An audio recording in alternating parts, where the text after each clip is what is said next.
Well, community colleges provide an opportunity for all students to achieve their goals. So students who come in, they get a technical degree program, they're able to get a great paying job in just 2 years and without any debt.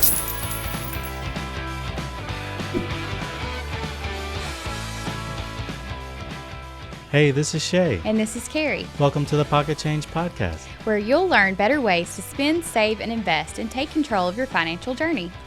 So, Carrie, post-secondary education is important for many adults as they try to advance in their careers. So we're going to talk to somebody about some of those options today. That's right. And it's helpful for those that are not just four-year traditional students and those who are ready for the workforce. So we're excited to talk to an expert today all about community colleges. And, you know, Jackson in West Tennessee is really blessed with a great community college system. So let's dive in. All right. We're excited to welcome our guest today, Dr. Carol Rothstein, president of Jackson State Community College. Welcome to Pocket Change, Dr. Rothstein. Thank you, Carrie, and thank you, Shay. Thank you for the invitation to be on the podcast. If you could, just to get started, tell us a little bit about yourself and how you became a college president.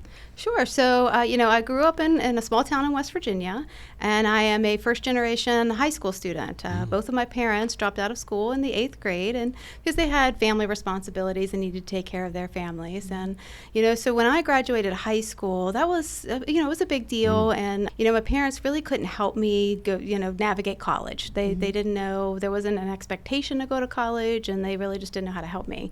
And, they taught me hard work. I always want to say that. They taught me a great work ethic, but as far as going to college and getting an education, that was not something they were prepared to help me with.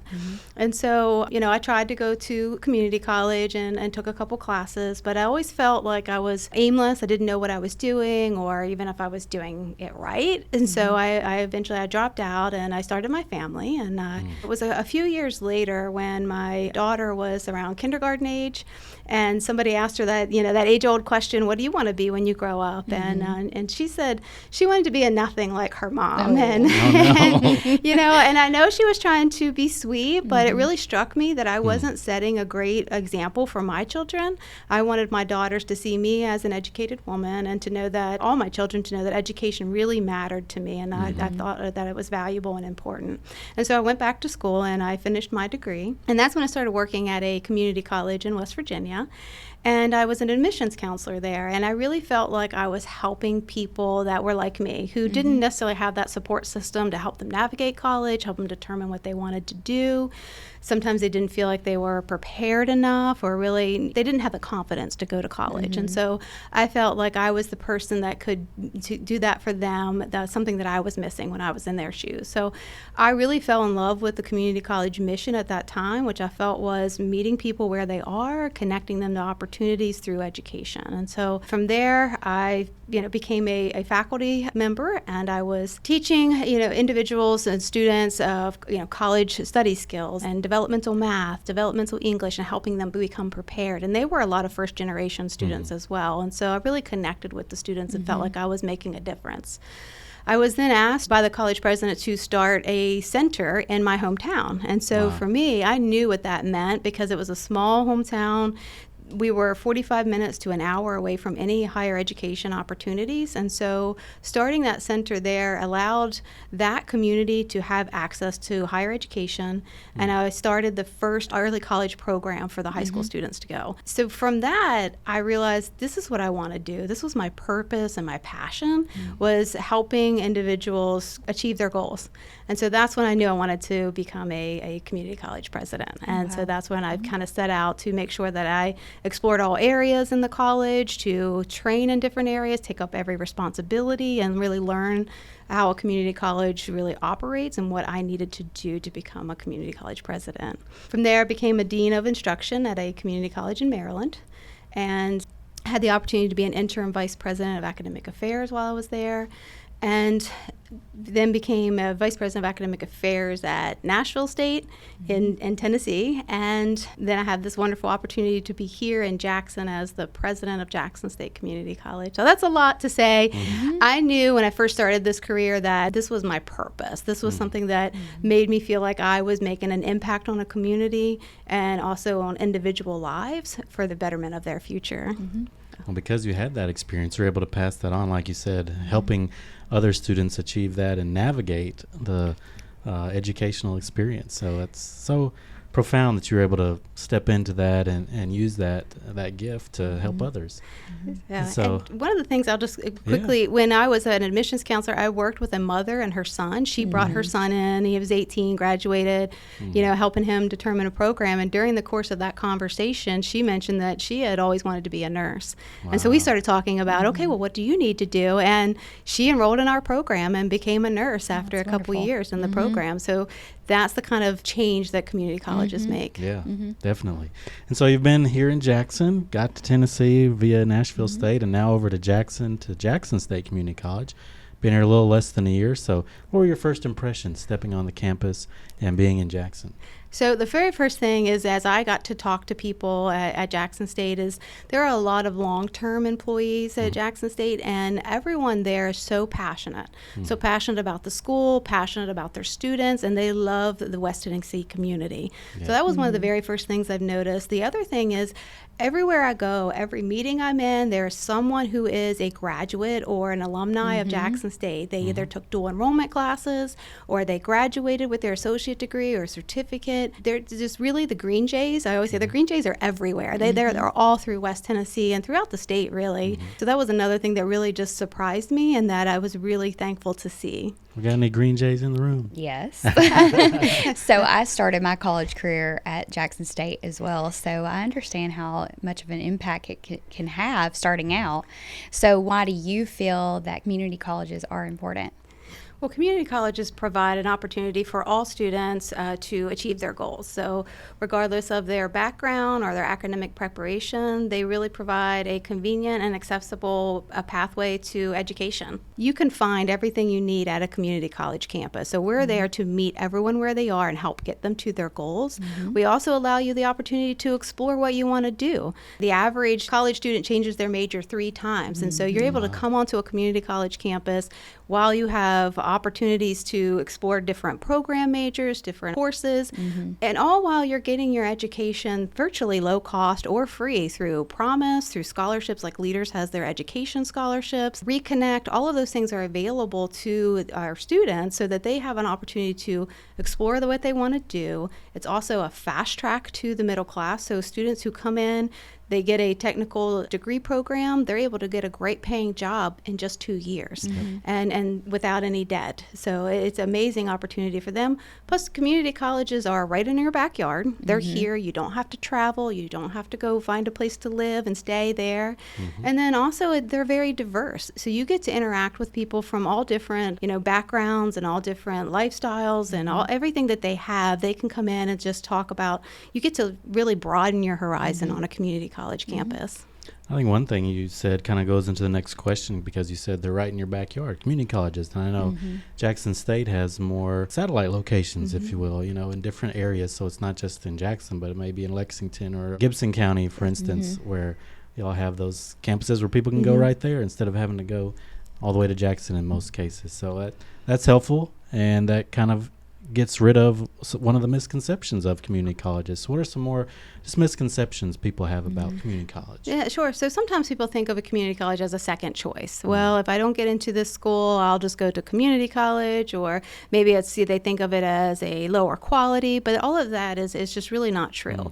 We have excellent faculty who win awards. We have programs that win awards, and it really is a smart, savvy choice because you can get a great quality education for low cost or no cost to you and really be able to get support in a small campus environment. Like you have classes that, are usually capped out at 25 students. So you're there with a small group of students. So some of those misconceptions are about, just that it's kind of a second choice, but it really is the smart choice and the savvy choice for anyone who's looking at the cost of education, return on investment, all of those things.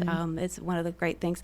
And there are some things that people they don't realize you can do on a community college campus, like study abroad. So all of the programs that we have, we sent 23 students this year across the globe to different countries like Ecuador and in Italy and Spain and Japan. So we're sending them out there to explore the globe.